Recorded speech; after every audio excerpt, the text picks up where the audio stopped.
मोरे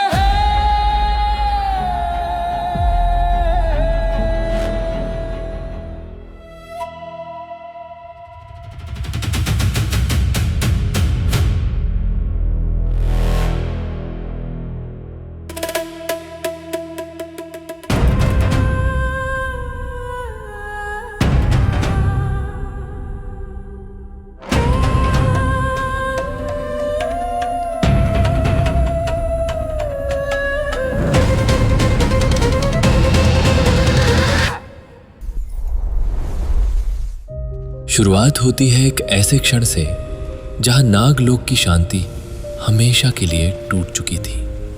जैसा कि हमने अपनी पिछली वीडियो भगवान शेष नाग में भी जिक्र किया था, माता कद्रू ने क्रोध में आकर अपने ही नागपुत्रों को एक ऐसा भयंकर शाप दे दिया था जो समस्त नाग जाति के विनाश का कारण बनने वाला था। भविष्य में तुम सभी राजा जन्मेजय के सर्पसत्र अग्नि में भस्म हो जाओगे।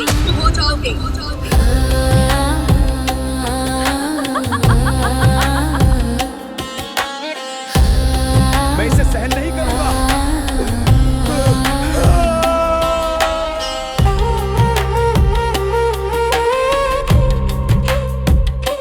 यह कोई साधारण श्राप नहीं था, यह संपूर्ण नागवंश का अंत था। भगवान शेष नाग और वासुकी जैसे महान नागों ने जहां तपस्या और धर्म का रास्ता चुना, वहीं बाकी बचे 98 भाइयों में एक नाग ऐसा भी था जिसे धर्म से नहीं बल्कि छल और अपने प्राण बचाने से प्रेम था। वो था तक्षक नाग, एक शक्तिशाली इच्छाधारी नाग। वर्ण घनघोर काला और त्वचा पर स्वर्ण और पन्ने जैसी एक रहस्यमयी चमक थी। 7 फनों से युक्त ये नाग हर क्षण डसने को तत्पर रहता था। इसके नेत्रों में अंगारे जैसी धधकती रक्तवर्णी ज्वाला थी, जिनमें दया नहीं बल्कि हर पल क्रूरता, चालाकी और घमंड झलकता था। उसके मुंह में इतना प्रचंड और भयावह जहर था कि उसकी एक बूंद भी हरे भरे जंगल को क्षण भर में जलाकर भस्म कर दे। वो सीधे युद्ध करने में नहीं बल्कि अपनी कुटिल बुद्धि से दुश्मनों को मात देने में विश्वास रखता था। माता कद्रू के उस श्राप के बाद नागलोक में इतना भय व्याप्त हो गया था कि विनाश का वो संकट हर पल उनके सिर पर मंडराने लगा। इसी खौफ के कारण धीरे धीरे कुछ नागों ने नागलोक का त्याग कर दिया और अपनी जान बचाने के लिए अलग अलग कबीले बसाने शुरू कर दिए। समय बीतता गया, ऋतुएं बदली, वर्ष गुजरे, युग बदले और फिर आया कलयुग का शुरुआती चरण। महाभारत आदि पर्व अध्याय 57 के अनुसार कलयुग की शुरुआत हो चुकी थी। धर्मराज युधिष्ठिर सहित चारों भाई और माता द्रौपदी अपनी अंतिम स्वर्गारोहिणी यात्रा पर प्रस्थान कर चुके थे। अब हस्तिनापुर की गद्दी पर महान धनुर्धर अर्जुन के पोते वीर अभिमन्यु के पुत्र महाराज परीक्षित विराजमान थे। सब कुछ धर्म और न्याय से चल रहा था, किंतु कलयुग का दौर शुरू हो चुका था और कलयुग भला धर्म को अपनी चपेट में लिए बिना कैसे छोड़ सकता था। कलयुग के इसी प्रभाव के कारण एक बहुत बड़ी अनहोनी घटने वाली थी। सदैव की भांति महाराज परीक्षित शिकार के लिए निकले थे। उसी दौरान प्यास से व्याकुल महाराज परीक्षित पास के ही एक ऋषि के आश्रम में पहुंचे। यह आश्रम था शमीक ऋषि का, जो उस क्षण गहरी ध्यान अवस्था में बैठे थे। प्रणिपात ऋषिवर, मुझे अत्यंत प्यास लगी है। क्या मुझे जल मिल सकता है?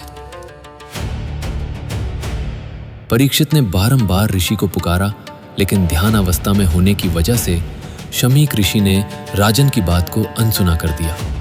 कलयुग के प्रभाव से उसी क्षण राजा परीक्षित का क्रोध जाग उठा और उन्होंने अपने बाण की नोक से उठाकर ध्यान में बैठे शमीक ऋषि के गले में एक मरा हुआ सांप डाल दिया। शमीक ऋषि के पुत्र श्रृंगी ने जब यह दृश्य देखा तो इस घोर अपमान से क्रोधित होकर अपनी योग शक्ति से उन्होंने एक भयंकर श्राप दिया। जिस राजा ने मेरे पिता का अपमान किया है, आज से ठीक 7वें दिन नागराज तक्षक उसे डस लेगा। अब यहाँ एक बहुत बड़ा सवाल उठता है कि तक्षक ने ही क्यों डसा। इसे समझने के लिए हमें थोड़ा सा और समय में पीछे जाना होगा। महाभारत वन पर्व अध्याय 142 के अनुसार उस क्षण को याद कीजिए जब पांडवों को हस्तिनापुर से बेदखल कर दिया गया था और उनके हिस्से में आया था एक खाली और वीरान जंगल, खांडव वन, जहां पांडवों को अपना नगर इंद्रप्रस्थ बसाना था। लेकिन यहाँ एक और चीज जो हमें देखने को मिलती है वो ये कि खांडव वन में उस समय तक्षक नाग अपनी पत्नी, बच्चों और प्रजा के साथ राज कर रहा था।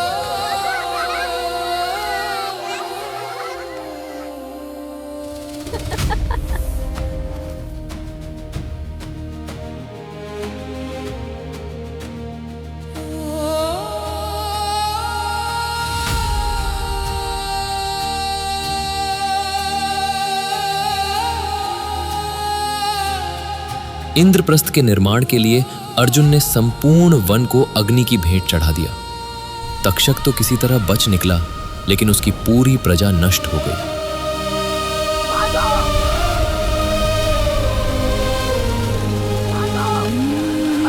भागना होगा।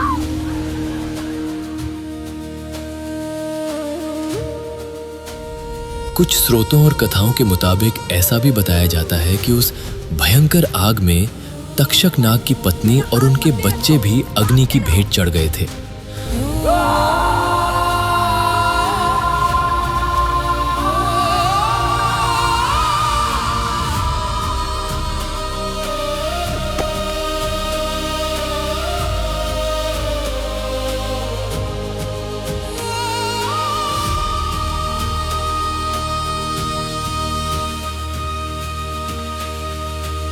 उसी क्षण तक्षक नाग ने यह प्रण ले लिया था कि वो अपने इस विनाश का बदला अर्जुन के वंश से एक दिन अवश्य लेगा।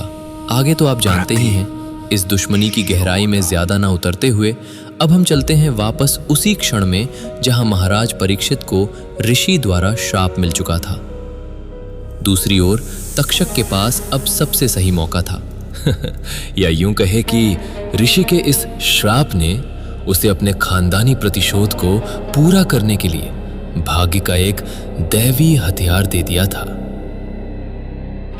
ऋषि श्रृंगी के श्राप से बचने के लिए महाराज परीक्षित ने समुद्र के बीचों बीच एक ऐसा अभेद्य कांच का महल बनवाया जिसमें हवा का एक झोंका भी बिना आदेश के भीतर नहीं आ सकता था। चारों तरफ कड़े पहरेदार और बड़े बड़े वैद्य मौजूद थे। महाराज परीक्षित को लगा कि वो उस श्राप से बच गए हैं, लेकिन भाग्य का लिखा भला कौन टाल सकता था।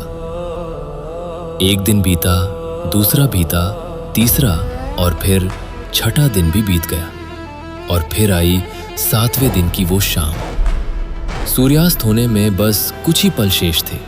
तभी उस शीश महल में ऋषियों द्वारा भेजी गई एक टोकरी आई जिसमें ताजे फल रखे थे। राजा ने जैसे ही एक फल उठाया, उसमें से एक बहुत ही छोटा और साधारण सा कीड़ा बाहर निकला। ये क्या हुआ? कोई अशुभ संकेत है क्या?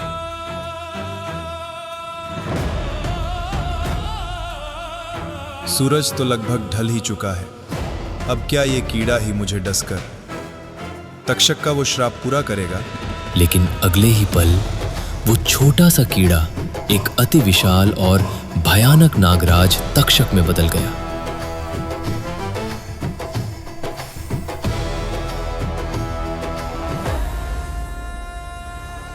तक्षक ने अपनी पूरी ताकत से राजा पर वार किया। तक्षक के जहर की गर्मी इतनी भयंकर थी कि महाराज परीक्षित उसी पल जलकर राख हो गए।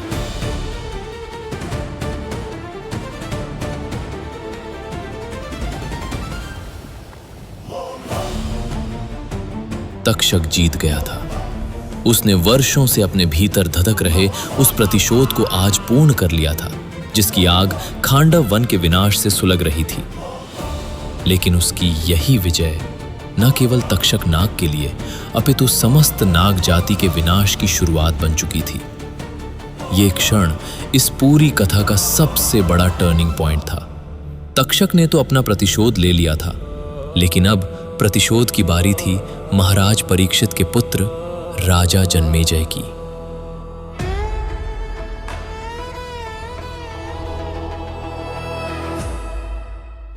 समस्त कुरुवंश शोक के सागर में डूबा हुआ था। अपने पिता की छल से हुई मृत्यु का समाचार सुनकर राजा जन्मेजय का हृदय क्रोध की अग्नि में जल उठा। उन्होंने उसी क्षण एक भयंकर प्रण लिया। मैं तक्षक सहित इस धरा के समस्त नागों का समूल नाश कर दूंगा, ये वचन है मेरा। और इसी प्रतिशोध के साथ अब पूर्ण होने वाला था माता कद्रू का वो खौफनाक श्राप। राजा जन्मेजय के सर्प यज्ञ की अग्नि में जलकर भस्म हो जाओगे। और फिर शुरू हुआ इस धरती का सबसे भयानक और क्रूर अनुष्ठान, सर्प सत्र महायज्ञ। वैदिक ऋषियों ने एक अति विशाल हवन कुंड तैयार किया और उनके वेद मंत्रों की ध्वनि से पूरा ब्रह्मांड गूंज उठा। उस महायज्ञ की अग्नि इतनी विशाल थी कि उसकी लपटें सीधे आसमान को चीर रही थीं। जैसे जैसे ऋषियों ने मंत्रों का उच्चारण तीव्र किया, उसका असर पूरी सृष्टि में दिखने लगा। वो मंत्र किसी महाचुंबक की तरह थे। पाताल में, घने जंगलों में या ऊंचे पहाड़ों में जहां भी नाग छिपे थे, वे एक अदृश्य और अजय शक्ति से खिंचने लगे। वो तड़प रहे थे, चीख रहे थे, पेड़ों और चट्टानों से लिपटकर अपनी जान बचाने का प्रयास कर रहे थे, लेकिन उन मंत्रों की शक्ति के आगे उनकी एक ना चली।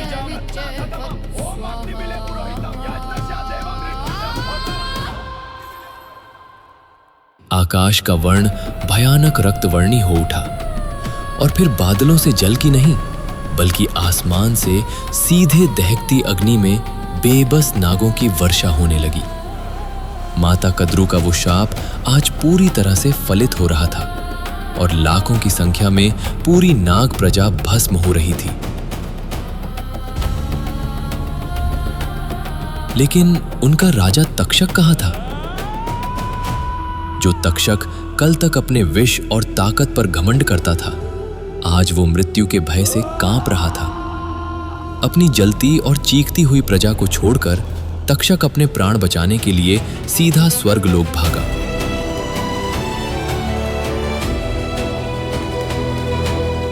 और अपने मित्र देवराज इंद्र के सिंहासन से जाकर लिपट गया। देवराज इंद्र, मेरी सहायता करें, मेरा शरीर तप रहा है, मित्र मेरी रक्षा करें। उसे लगा कि इंद्र का सिंहासन इस ब्रह्मांड की सबसे सुरक्षित जगह है, लेकिन वो उन ऋषियों के मंत्रों की शक्ति को बहुत कम आंक रहा था। जब ऋषियों ने देखा कि मुख्य अपराधी तक्षक नाग अभी तक अग्नि की भेंट नहीं चढ़ा है, तो उन्होंने अपने मंत्रों की शक्ति अपनी चरम सीमा पर बढ़ा दी। उन्होंने मंत्रों से सीधे देवराज इंद्र का आवाहन कर लिया और फिर वो हुआ जो इस ब्रह्मांड ने पहले कभी नहीं देखा था। पूरा स्वर्गलोक डगमगाने लगा।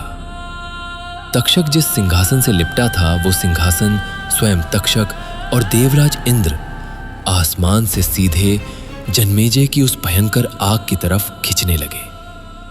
पूरे स्वर्ग में हाहाकार मच गया।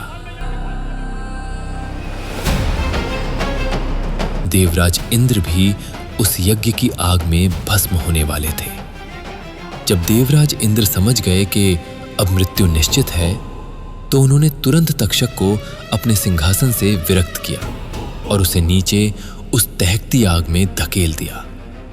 तक्षक चीखता हुआ आसमान से सीधा यज्ञ की उन खौफनाक लपटों में गिरने लगा। उसकी मृत्यु में बस कुछ ही क्षण, कुछ ही पल बाकी थे कि तभी उस भयानक शोर और चीख पुकार के बीच यज्ञ स्थल पर एक बेहद शांत लेकिन ओजस्वी आवाज गूंजी। तिष्ठ, तिष्ठ, तिष्ठ। तक्षक हवा में ही जम गया। यह आवाज किसी और की नहीं बल्कि एक युवा तपस्वी आस्तिक मुनि की थी। महान जरत्कारु ऋषि और नागराज वासुकी की बहन के पुत्र वासुकी नाग के भांजे आस्तिक मुनि का तपोबल इतना अधिक था कि उनका आदेश पाते ही तक्षक आग में गिरने से पहले हवा में ही रुक गया। आस्तिक मुनि ने अपने दिव्य ज्ञान और तर्कों से राजा जन्मेजय के क्रोध को शांत करने का प्रयास किया। राजन, क्रोध हमेशा धर्म का हनन करता है। तक्षक का अपराध अवश्य था, लेकिन इसके लिए ये सभी बेगुनाह नाग दोषी नहीं है। इस महायज्ञ को रोक दो।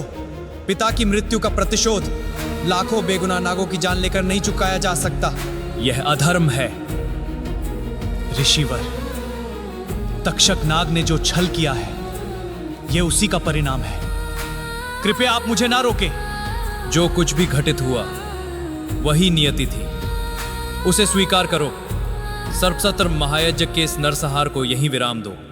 जन्मेजय पहले तो नहीं माने, लेकिन आस्तिक मुनि के अकाट्य तर्क और उनके तपोबल के आगे उनका हृदय पिघल गया। जन्मेजय को अपनी भूल का एहसास हुआ और उन्होंने तत्क्षण ही उस खौफनाक सर्प सत्र महायज्ञ पर विराम लगा दिया। यज्ञ की आग तो बुझ गई, लेकिन वो खौफनाक नरसंहार इतिहास के पन्नों में हमेशा के लिए दर्ज हो गया। तक्षक की जान तो बच गई, लेकिन उसका घमंड और उसका साम्राज्य हमेशा के लिए खाक हो गया। उसे यह समझ आ गया था कि छल और कपट से आप एक इंसान को तो हरा सकते हैं, लेकिन नियति और कर्मों के फल से छिपने के लिए देवराज इंद्र का सिंहासन भी छोटा पड़ जाता है। तो दोस्तों, यह कथा सिर्फ नागों के सर्वनाश की नहीं, बल्कि क्रोध के विनाश और करुणा के उद्धार की है। फिलहाल के लिए आज हम इस कथा को यही विराम लगाते हैं, लेकिन जाने से पहले आप कमेंट्स में जरूर बताएं कि इस संपूर्ण कथा में असली दोषी कौन था। क्या अपने खांडव वन के विनाश का प्रतिशोध लेने वाला तक्षक गलत था, या फिर एक के अपराध की सजा लाखों बेगुनाह नागों को देने वाला राजा जन्मेजय? इतिहास के पन्नों में दबी हुई ऐसी ही अनगिनत और अनसुनी गूंजें सुनने के लिए आपके अपने चैनल लॉस्ट एकोस को सब्सक्राइब करना ना भूलें। अगली बार हम लौटेंगे एक नए रहस्य के साथ। ओम नमः पार्वती पते, हर हर महादेव।